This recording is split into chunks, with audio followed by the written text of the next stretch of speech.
Welcome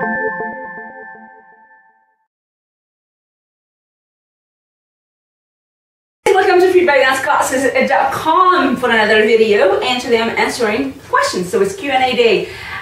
The question that I got from Elizabeth, I think was her name. I read the email a long time ago. But anyways, the question which she asked, but a lot of other people ask, and so that's why I said, well, let's go ahead and talk about it, which is breathing while you're belly dancing. How do you breathe? You know, I'm a fitness instructor, so I do a lot of, one-on-one training, and I do a lot of fitness classes, and I get this question all the time. And I think people really need to stop for a little bit and forget it. Don't talk about breathing all the time. You know why? Because I don't mean that breathing is not important. It's by far one of the most important things you do in your life, let alone when you're, exhausting yourself with a physical activity.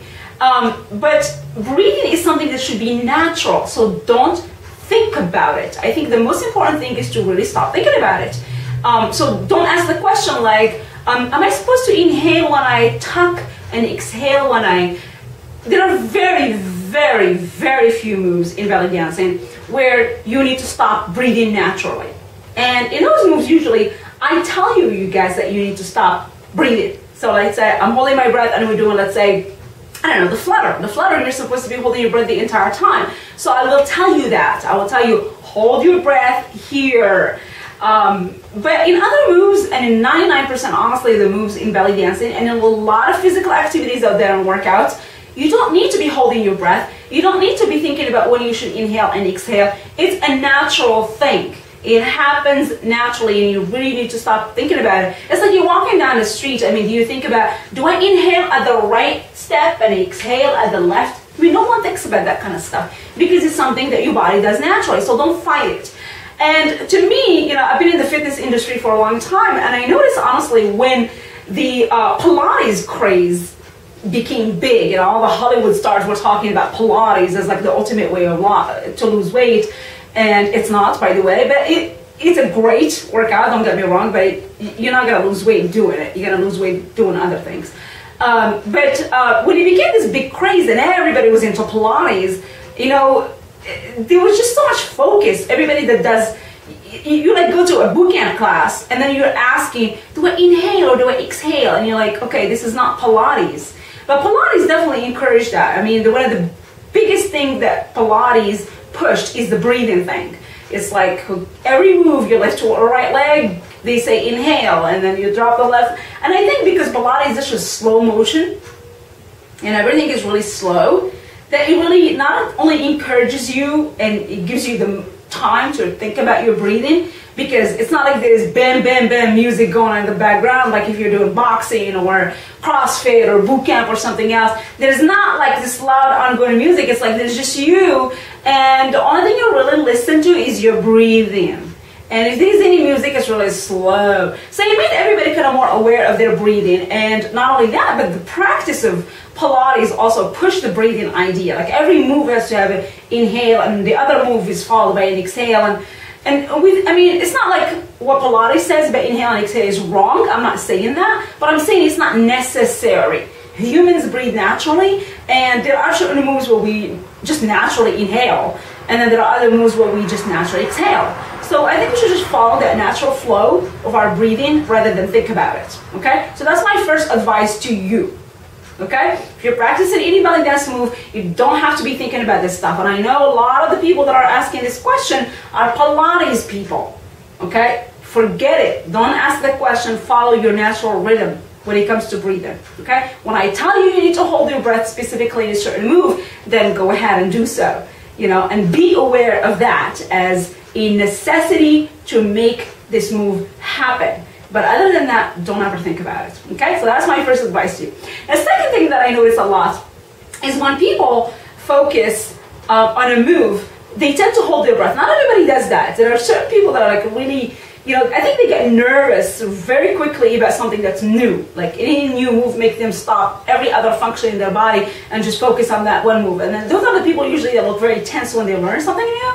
And I think it's more of a personality thing, So if you have that kind of personality and you're aware of it, please relax, let it go, Those are the people that really need to be aware, not of their breathing necessarily, but actually of the lack of it, you know, the fact that they actually just stop breathing. And a lot of times I tell that to people, like when I'm training, I'm like, you need to breathe, you're not breathing. And then they're like, I'm not breathing? They're not even aware of it. So be aware when you don't breathe. It's when all your muscles tense and then the movement doesn't quite come up yet. You know, maybe you're doing something wrong. Maybe you need to like, take a nice deep breath. So be aware if you are holding your breath, and if you are, please relax. Okay, I mean, I don't know how else to say it. You really gotta relax. And I think personally, those are the people that I usually go to when I train them, or I teach them dance, or whatever it is that's physical that I'm teaching them. Those are the people I go to and I say, okay, I want you to inhale when you do this and exhale when you do this. And for those people, it makes them more aware of their breathing. Therefore, it's a way of taking your mind off of the move and actually making your mind focus on the breathing, because then it relaxes you to not be too tense about thinking about the move. So it's kind of like a backwards strategy that I play with those people. So like if you're the kind of person that when you do this, you're holding your breath and then nothing really happens, then I go to you and I say, okay, I want you to inhale when you go down and I want you to exhale when you go up, because then the focus is on the breathing and they actually start to breathe, which is really what I want them to do. So I don't really necessarily want people to be aware constantly when they inhale and when they exhale, but for some people that are very, very tense, it is important to introduce that as a way of learning, not as a way of dancing and not as a way of moving in general. It's just a way to learn and relax and be comfortable first. And then from on, I want you to move from obviously having that conversation with yourself of inhaling, exhaling, oh my God, when do I do that, okay? So that's kind of important. The other thing is when it comes to performance, I mean, we can talk about the breathing issue obviously forever because it really depends on what situation you're talking about. So in belly dance, and obviously you can talk about why you're learning the moves, but also when you are performing. So let's talk about performance.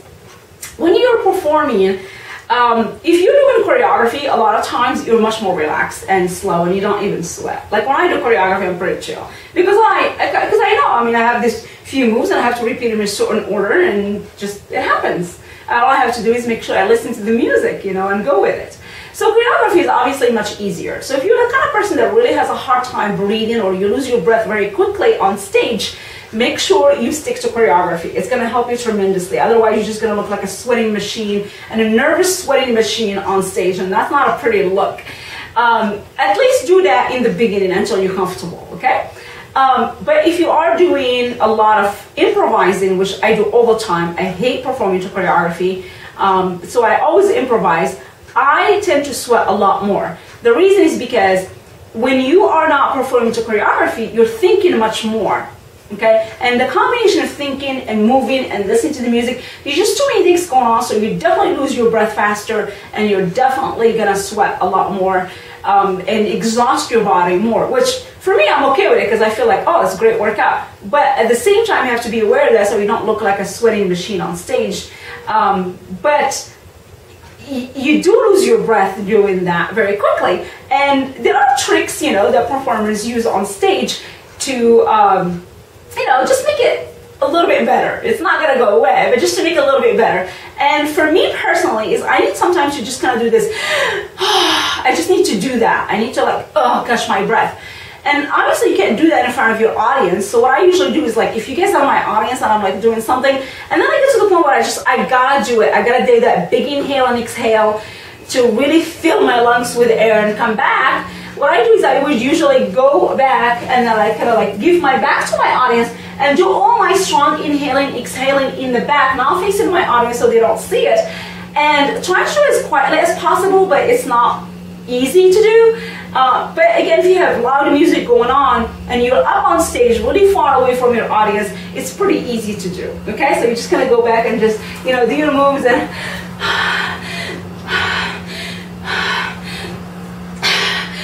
catch your breath and then go back, okay? And it really works, especially for me. I have to do that when I have to do movements that require me to hold my breath, like the flutter, you know, and things what I have to do, ballet tucks and release and tuck and release. I have to hold my breath a lot in those moves, and when I do, it's really, really, really hard to, you know, just stay, you know, with a big smile in front of my eyes. I really got to take that big inhale and exhale, let the air in, because I've been holding it for so long. So I have to turn and give my back to my audience, you know, find something else to do, of course, until I catch my breath and then I turn back.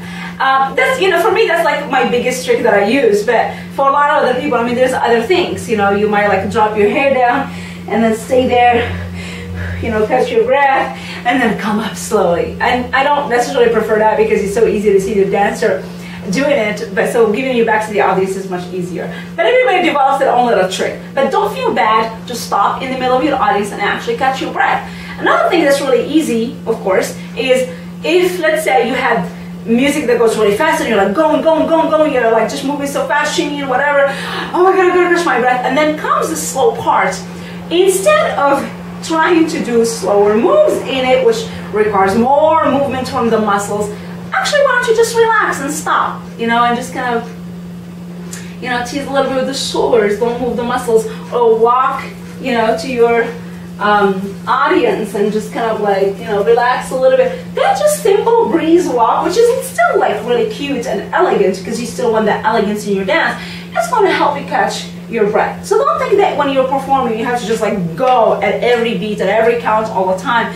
It's not, no, it's not gonna do it. It's not all you need, and it's not pretty, you know, when somebody just goes constantly like with every beat, move, it's not pretty. Pretty is relaxed.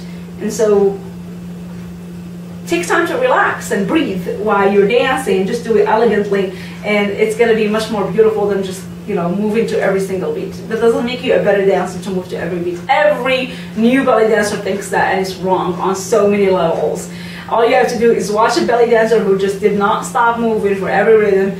I mean, you look at her, you're like, oh my gosh, she's gonna have a heart attack. It's not pleasant. I mean, it's admirable, don't get me wrong. I mean, somebody who can move that fast all the time is pretty awesome, but it's not pretty necessarily. So if we're going for elegance when we dance, then you're not getting the elegance by moving. So why don't you just stop and catch your breath, okay? So I'm gonna stop and catch my breath too, because we've been talking for so long. But you know, the breathing issue, as I said, you know, I mean, it could go on forever. But these are just like basic things that I personally noticed and I dealt with, and I want to share them with you as I've been reading so many questions from people talking about this idea of breathing while learning moves and performing and whatever. So hopefully you guys can find in what I talked about something that will help you in the future, you know, improve your relaxation as you dance and as you perform, and use it to your advantage. So hopefully I was helpful with all my talk today, because I am out of breath, and hopefully this didn't go for nothing.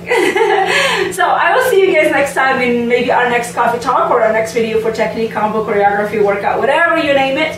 It's all on our website on freebellydanceclasses.com. See you then. Bye.